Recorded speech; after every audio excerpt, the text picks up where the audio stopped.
అందరికి నమస్కారం. ఇవాళ మనతో పాటు ప్రముఖ ఆధ్యాత్మికవేత్త, జ్యోతిష్య వాస్తు పండితులు బ్రహ్మశ్రీ ఉమామహేశ్వర సిద్ధాంత్ గారు మనతో ఉన్నారు. గురుగారితో మాట్లాడదాం. గురుగారు నమస్కారం. ఆయుష్మాన్ భవ. గురుగారు 2025 జనవరి మాసంలో వృషభ రాశి వారికి ఎలాంటి ఫలితాలు ఉండబోతున్నాయి? గ్రహస్థితి ఎలా ఉంది? వీళ్ళు చేసుకోవాల్సిన రెమెడీస్ మాకు తెలియజేయండి. సర్వమంగళ మాంగళ్యే శివే సర్వార్థ సాధకే శరణ్యే త్రయంబకీ దేవి నారాయణీ నమోస్తుతే. ఓం గుం గణపతియే నమః. ఓం శ్రీ గురుభ్యో నమః. శ్రీ క్రోధినామ సంవత్సర పుష్యమాసమిది. వృషభ రాశి వారి ఫలితములు చేసే ముందు గ్రహచార విధానాన్ని అడిగావు కాబట్టి గ్రహచార విధానం వృషభ రాశి యందు గురు సంచారం జరుగుతుంది. అలాగే కర్కాటక రాశి యందు కుజ సంచారము, కన్య రాశి యందు కేతు సంచారము, ధనుర్రాశి యందు రవిచంద్రులు జరుగుతున్నారు. అలాగే వృశ్చిక రాశి యందు బుధ సంచారం జరుగుతుంది. కుంభరాశి యందు శుక్ర శనులు సంచారం జరుగుతుంది. రాహువు మీనరాశి యందు సంచారం చేస్తున్నారు. అంటే గోచారం ఈ రకంగా ఉన్నప్పుడు వస్తున్న ఫలితంలో తిదివార నక్షత్ర యోగ కరణములు అంటే బహుళ శుద్ధ తదియ బుధవారము, ఉత్తరాషాఢ నక్షత్రము, వ్యాగుత యోగము, బాలవ కరణము. ఈ యొక్క తిదివార నక్షత్ర యోగ కరణాన్ని అనుసరించి తదుపరి గ్రహ సంచారాన్ని అనుసరించి గోచార విధానాన్ని వృషభ రాశి యొక్క ఫలితములు తీసుకుందాం. వృషభ తులా ప్రోక్త శుక్ర. వృషభ రాశికి తులారాశికి అధిపతి ఎవరు? శుక్రుడు. శుక్రుడు అత్యధికమైన తత్వం అంటే ఏంటి? విలాసవంతమైన జీవితాన్ని ఇస్తాడు. వృషభ రాశి వారికి శుక్రుడు ఇచ్చేది విలాసవంతమైన జీవితాన్ని ఇస్తాడు.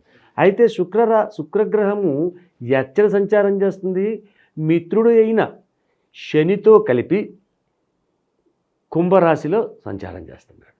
అలాగే శుభదాయకమైన పరిస్థితుల్లో ఉన్నారు కాబట్టి ఈ శుక్ర గ్రహం సంచార విధానాన్ని ఆలోచిస్తే ఈ వృషభ రాశి వారికి కృత్తిక 2, 3, 4 పాదములు, రోహిణి 4 పదములు, రోహిణి 4 పాదములు కూడా ఇందులోనే ఉంటాయి. కృత్తిక 3 పాదాలు ఉన్నాయి. మృగశిర 1, 2 పాదాలు కూడా ఉంటాయి ఇందులో.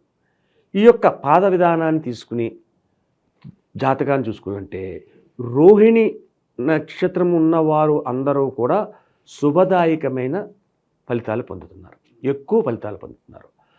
కృత్తిక 1, 2, 3, 4 పాదాలు ఉన్నవారు మాత్రం కొద్దిగా ఇబ్బందికరమైన పరిస్థితులు పొందుతారు. ఇటువంటి ఫలితములు పొందుతున్నందువల్ల కొంచెం కష్టదాయకమైన ఫలితాలు వస్తుంది, కానీ సుఖదాయకమైన ఫలితములే వస్తాయి తర్వాత కూడా. అయితే రోహిణి 4 పాదములు కూడా 1 నుంచి 4 పాదముల వారు కూడా ఆరోగ్య విషయంలో అత్యంత జాగరూకతను పొందాలి. ఎందుకంటే ఆరోగ్యాలను దెబ్బతింటాయి వీళ్ళకి ఈ యొక్క నెలయందు. ఈ నెలయందు కొంచెం ఇబ్బందికరమైన అంటే ఏ రకమైన వ్యాధులు వస్తున్నాయి వీళ్ళకి అది కూడా మనం తెలుసుకోవచ్చు. ఈ యొక్క వృషభ రాశిలో ఉన్న రోహిణి నక్షత్రం 1, 2, 3, 4 పాదముల వారికి కూడా శిరో విధానమైనటువంటి వ్యాధులు వస్తాయి, నేత్ర సంబంధమైన వ్యాధులు వస్తాయి. అలాగే స్త్రీలకైతే గర్భకోశములకు సంబంధించిన వ్యాధులు రావడానికి అవకాశం ఉంటుంది. ఇందులో ఎక్కడా కూడా అజాగ్రత్త పడకుండా జాగ్రత్త పడి ఔషధ సేవలను తీసుకుని వైద్యుల యొక్క సలహాలను తీసుకోవడం వల్ల చాలా మంచి ఫలితం. సరే, ఇక్కడ 9 పాదములు కూడా ఉన్నవారిని చూసుకుందాం. మృగశిర 1, 2 పాదములు, కృత్తిక 2, 3, 4 పాదాలు, రోహిణి 1, 2, 3, 4 పాదాలు ఉన్న వారందరినీ కలిపి ఓవరాల్గా చూస్తే వృషభ రాశి యందు ఉన్నతమైన స్థానానికి చేరుకుంటున్నారు. ఉన్నతమైన స్థానాన్ని చేరుకోవడం, చేసే పనిలోని జాగరూకత పడుతూ అనుకున్న విధానాన్ని కొంచెం నెమ్మదిగానైనా కొంచెం ఆలస్యమైన మాసంలో మొదటి వారాంతంలో కొద్దిగా ఇబ్బంది కలిగినను, 2వ వారంలో కష్టానికి గురి అయినను, 3వ వారం 4వ వారం వచ్చేసరికి సుఖాంతమయ్యే పరిస్థితి ఈ వృషభ రాశి వారికి ఉంది. ఆదాయ వ్యవహారాలు బాగుంటాయి, అన్ని రకాలుగా బాగుంటాయి. శుభకార్యాలు జరగడానికి ఏదైనా ఆస్కారం కనిపిస్తుందా గురుగారు ఈ మాసంలో? శుభకార్యాలు జరగడానికి అంటే ఈ మాసంలో అన్ని శుభాలే. అశుభకార్యాలు అంటే పెళ్ళిళ్ళ గురించి మాత్రం అడక్కు, పెళ్ళిళ్ళు జరగదు, అవకాశం లేదు. ఇప్పుడు తదుపరి వస్తుంది. అలాగే అనుకోని ప్రయాణాలు కావచ్చు, విదేశాలకు వెళ్ళాలనుకుంటారు, అటువంటి వారికి ఎలా ఉండబోతుంది ఈ మాసం? కేతువు గురుగ్రహాన్ని చూస్తున్నాడు, రాహువు కుజుని చూస్తున్నాడు. రాహువు కుజుని చూస్తున్నాడంటే రాహు విధానం వలన ఉద్యోగ రంగములలో ఉన్నవారు, ఉద్యోగ అన్వేషణ కాదు, ఉద్యోగ రంగంలో ఉన్నవారు విదేశయానం చేయడానికి ఎక్కువ అవకాశం ఉంది రాహు విధానం వల్ల.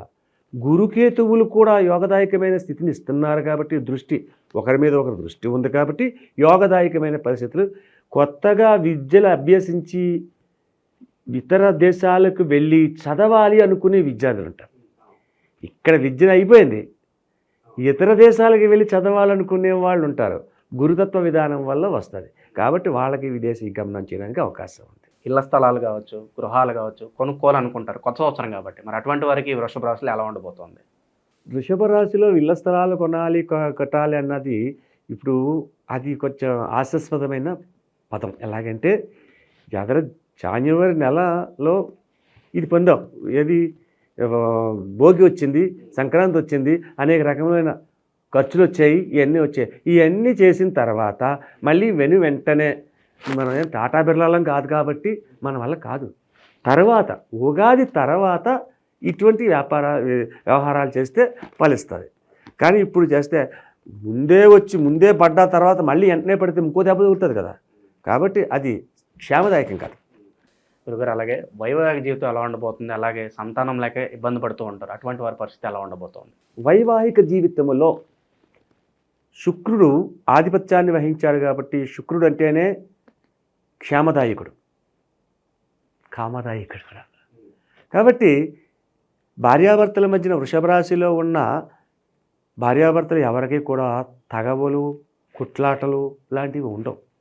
ఆనందకరమైన జీవితాన్ని పొందుతున్నారు, సంతోషకరమైన వ్యవహారాలు చేస్తున్నారు. ఇదే వృషభ రాశి వారు జాన్యువరి తర్వాత ఫిబ్రవరి నెలలోకి వెళ్ళేసరికి దూర ప్రయాణాలు చేస్తారు. అది ఫిబ్రవరి నెలలో మనం చెప్పుకునేది కూడా అప్పుడు వృషభ రాశికి చెప్పవచ్చు. అటువంటి విధానాలు వీళ్ళకున్నాయి. ఇక సంతాన విధానం అంటే జాతక ఫలితాన్ని బట్టి సంతానాన్ని నిర్ణయించుకోవాలి. ఈ వృషభ రాశిలో ఉన్న దంపతులకు కలిగిన సంతానం బుద్ధివంతులే. అదే పుత్ర సంతానాన్ని తీసుకుందాం. వృషభ రాశిలో పుత్ర సంతానం తీసుకుందాం. పుత్రుడు ఒక 20 సంవత్సరాల వయసు ఉంది, వాళ్ళతో ఇబ్బంది. వీళ్ళకి అటు స్థిరంగా ఉండడం, ఏదేదో చేస్తుంటాడు, ఏదేదో పనులు చేస్తుంటాడు. ఆ పనుల వల్ల తల్లిదండ్రులకు వచ్చి ఇబ్బందికరమైన పరిస్థితి పొందుతారు. గురుగారు అలాగే వ్యాపారాల్లో పెట్టుబడులు పెట్టాలనుకుంటే కనుక మీరు ఏ రంగాలు సూచిస్తారు వృషభ రాశి వారికి? వృషభ రాశి వారికి వస్త్ర రంగాన్ని చెప్తాను. కిరాణా అండ్ ఫుడ్ అంటే చిన్న చిన్న హోటల్స్ పెట్టడమే, అది ఫుడ్కి సంబంధించింది. టిఫిన్, కాఫీలు, టీలు అని ఉంటాయి కదా, అటువంటి వాటిలో వీళ్ళు బాగా రాణిస్తారు. అలాగే కోర్టు సమస్యలు, భూ కబ్జాలు, కొన్ని సమస్యల్లో చిక్కుకున్న వాళ్ళు ఉంటారు, అటువంటి వారికి ఆశాజనకమైన ఫలితాలు ఏమైనా కనిపిస్తున్నాయా? మరి ఆశాజనకమైన ఫలితాలంటే ఈ మాసంలో లేవు. కోర్టు వ్యవహారములలో ఉన్నది ఒకటి ఆలోచించు. ఇది ఏ నెల? జనవరి నెల. జనవరి నెలలో కోర్టు ఎక్కడుంది? సెలవులు ఉన్నాయి ఎక్కువ. కోర్టు సెలవు అయినప్పుడు నీ కోర్టు సమస్యల గురించి ఇంకేం చెప్పుకుంటారు ఎవరైనా? తర్వాత వస్తుంది, సెలవులని పోయిందా తర్వాత వచ్చిన ప్రతి వారికి బద్ధకంగా ఉంటుంది. కాబట్టి ఇది జరగదు. ఈ యొక్క మాసం యందు కోర్టు వ్యవహారాలు కానీ భూ సంబంధమైనటువంటివి కానీ ఆలోచించాల్సిన అవసరం లేదు.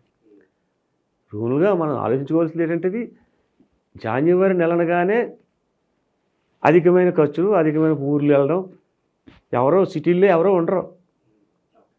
ఇప్పుడు హైదరాబాద్ నగరం ఉంది, జాన్యువరి నెల వచ్చింది, పండగ దగ్గర పడింది, సిటీ ఎలా ఉంటుంది? ఇస్తుపోయినట్టుగా ఉంటుంది, ఎవరో ఉండరు, ట్రాఫిక్ ఉండదు, మెట్రో రైళ్ళు కూడా తిరగవు సరిగ్గా, తక్కువ. కాబట్టి ఇక్కడ కోర్టు వ్యవహారాలు ఇటువంటి అనేది తర్వాత సంగతి. అలాగే గురుగారు కామెంట్స్లో అడుగుతున్నారు, రైతుల గురించి, మహిళల గురించి చెప్పట్లేదండి, మరి మా పరిస్థితి ఎలా ఉండబోతుంది ఈ మాసం అని వాళ్ళు అడుగుతున్నారు. మరి జనవరి మాసం ఎలా ఉండబోతుంది, ప్రత్యేకంగా మహిళలకు ఎలా ఉండబోతుంది? మహిళలకి ఆశాజనకమైన జీవితాన్ని పొందుతారు. అంటే ఎక్కువగా మహిళలు ఈ యొక్క సంక్రాంతి రాగానే పుట్టింటికి వెళ్తారు. చాలామంది పుట్టింటికి వెళ్ళడము, అన్నదమ్ములతోటి తల్లిదండ్రులతోటి ఆహ్లాదకరమైన జీవితాన్ని పొందడము, చక్కని ఆటపాటలతోటి జీవితాన్ని గడపడం అనేది జరుగుతుంది. అయితే మహిళలు ఈ యొక్క మాసములో ఎక్కువగా తన ఆరోగ్యాన్ని శ్రద్ధగా చూసుకోవాలి. ఆడవారి యొక్క పెళ్ళైన వారి యొక్క ఆరోగ్యాన్ని అజాగ్రత్త పడకుండా చూసుకోవాల్సిన పరిస్థితి ఈ యొక్క రాశిలో ఉంది. ఎందువలన కేతుగ్రహము ఈ వృషభ రాశిని చూస్తుంది. అక్కడ ఉన్నాడు రైటే, వృషభ రాశిలో గురువు ఉన్నాడు, తగ్గిస్తాడు. అయినా అంటే కేతు అంటే మోక్షకారకుడు. మోక్షకారకుడు అంటే దేనికి ఇస్తాడు? అని అనారోగ్యానికి ఇస్తాడు. ఎవరికి ఇస్తున్నాడు? వృషభ రాశి అంటే శుక్రుడు స్త్రీగ్రహం, అంటే స్త్రీలకు ఇస్తున్నాడు. ఇది అర్థమైపోతుంది. కాబట్టి ఆరోగ్యపరమైన ఇబ్బందులు అనారోగ్యకరమైన ఇబ్బందులకు తెచ్చుకోకుండా ఆరోగ్యకరమైన పరిస్థితుల్లోనే ఉండాలి. అంటే తినే తిండి యందు జాగరూకత ఉండాలి. పండగ వచ్చింది కదా, రకరకాలు ఉంటాయి. చాలామంది కొంచెం నాన్ వెజ్ తినే వాళ్ళు ఉంటారు, రకరకాలు తింటారు. తినద్దని ఎవరో చెప్పరు. పండగ వచ్చింది కాబట్టి మనకు సున్నుండలు ఉంటాయి, జంతికలు ఉంటాయి, రకరకాల పిండి వంటలు వండుతారు, అన్నీ తింటారు. ఇవన్నీ తిన్నందువల్ల కొన్ని ఇబ్బందులు కూడా ఉంటాయి. పూర్వకాలం తిండి వేరు, ఇప్పుడు తిండి వేరు అయిపోయింది. ఫాస్ట్ ఫుడ్ సెంటర్స్ అన్నీ. కాబట్టి జాగ్రత్త వహించుకోవాలి స్త్రీలు. స్త్రీలకు శుభదాయకమైన ఫలితాలే ఉన్నాయి, కానీ అశుభదాయక ఫలితాలు పొందజాలరు. గురుగారు, మరి ఈ మాసంలో వృషభ రాశి వారు ఎటువంటి పరిహారాలు చేసుకోవడం ద్వారా మంచి ఫలితాలు పొందడానికి ఆస్కారం ఉంటుందంటారు? ఈ యొక్క వృషభ రాశి వారు ముఖ్యంగా శివ ఆరాధన చేసుకోవాలి. అలాగని చెప్పి విష్ణు ఆరాధన చేయకూడదా? చేయొచ్చు. విష్ణు అయినా శివుడైనా ఒకటే. కాబట్టి శివ ఆరాధన చేయండి. వీరు తాటి బెల్లము నమ్ముతారు. తాటి బెల్లం మన సంతల్లో కూడా వస్తుంటాయి, మన స్త్రీలో కూడా. ఆ తాటి బెల్లాన్ని దేవుడికి గణపతికి నైవేద్యంగా పెట్టాలి. గణపతిని ఆరాధించి గణపతికి ముందు, అంటే గణపతి అంటే ఫోటో పెడతామా? వృషభ రాశి వారికి ఈ యొక్క మాసము యందు ఉన్నతమైన ఫలితాలు పొందాలంటే ఆర్క గణపతి అంటారు. ఆర్క గణపతి అంటే పూజా సామాగ్రి అమ్మే స్థానాలకు వెళ్తే అక్కడ ఆర్క గణపతి ఇవ్వండి అంటే తెల్ల జిల్లేడుతో చేసిన ఆర్క గణపతి విగ్రహిస్తారు. ఇంత తెచ్చుకోకూడదు, 2 అంగుళాలు ఉండాలి. ఆ 2 అంగుళాల యొక్క విగ్రహాన్ని తీసుకొచ్చి పూజా గదిలోని ముందుగా పెట్టేటప్పుడు 2 బియ్యపు గింజలు, 4 బియ్యపు గింజలు వేసి ఓం శ్రీ కృష్ణాయ నమః అని చెప్పి 4 బియ్యపు గింజలు వేసి దాని మీద గణపతికి పసుపు రాసి బొట్టు పెట్టి 2 చేతులతో పట్టుకుని, 2 అంగుళాలే కానీ 1 చేత కాదు, 2 చేతులతో పట్టుకుని అలాగా ఆ బియ్యం మీద పెట్టి ఒక అగరత్తు వెలిగించి పక్కన చిన్న దీపం పెట్టి ఈ తాటి బెల్లాన్ని రావి ఆకు, ఆ రావి ఆకు అనేది తెచ్చి ఆ రావి ఆకులు తాటి బెల్లాన్ని పెట్టి నివేదన చేయాలి. నివేదన చేసి పూజించాలి. ఆ తర్వాత మనం బయటికి వెళ్ళి శివాలయంలోకి వెళ్ళి శివునికి అభిషేకం చేసుకుని రావడం, లేకపోతే విష్ణాలయానికి వెళ్ళి వెంకటేశ్వర స్వామికి తులసి ఆకులతోటి అష్టోత్తర పూజ చేయించడం చేసుకుంటే శుభదాయకమైన ఫలితములు అత్యధికంగా లాభాన్ని ఈ యొక్క వృషభ రాశి వారికి అందరికీ వస్తాయి. దైవారాధన విషయంలో ఏదన్నా మంత్రం చెప్తారా వృషభ రాశి వారికి? వృషభ రాశి వారికి మంత్రం అనేది కరెక్ట్ కాదు. అది ఎందుకంటే మంత్రోచ్చారణ చేసేది కొన్ని విధానాల్లో ఒక ఒత్తు తప్పవలిగితే అది విపరీతమైన పరిస్థితులకు వస్తాయి. కాబట్టి తప్పు పలికే విధంగా మనం చూసుకోవాలి.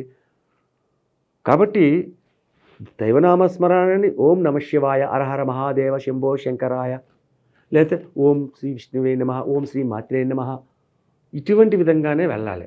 అంతేగాని బీజాక్షరి మంత్రాలు అటువంటివన్నీ మనం చెప్పకూడదు, వాళ్ళు ఆచరించకూడదు. వాళ్ళు తప్పు పలిగితే చెప్పిన వాళ్ళకు కూడా కలిసి రాదా? కలిసి రాదు. ఇప్పుడు ఒక మంత్రం చదువుతున్నప్పుడు శ్వాస ఉచ్ఛ్వాస నిశ్వాసాలు ఉంటాయి. లక్ష్మి ఆవాహయామి అని వస్తుంది. లక్ష్మి ఇక్కడ ఊపిరి, లక్ష్మి ఆవాహయామి ఏమైపోయింది? ఇక్కడ ఊపిరి తీసుకున్నది వచ్చింది. లక్ష్మి అంటే ఎవరిని ఎక్కేశారు? జ్యేష్ఠాదేవినికి ఎక్కేశారు. కాబట్టి ఉచ్ఛ్వాస నిశ్వాసంలో రాగము తీసుకునే విధానాలు ఉంటాయి. బ్రాహ్మణులు చెప్పే అని ఆగుతారు. ఎందుకని అక్కడ అక్షరం తప్పు పలకూడదు. కాబట్టి బీజాక్షరి మంత్రాలు చదివేది తప్పది. మనం అది గురువు యొక్క విధానం ఉండాలి. గురువు గారు ఉపదేశించాలి. గురూపదేశంతో చేయవలసింది. కాబట్టి లక్ష్మీ క్షీర సముద్ర రాజ్యధనియ శ్రీరంగ దామేశ్వరి దాసీభూత అని ఇలాగా చదవండి, తప్పే ఉంది.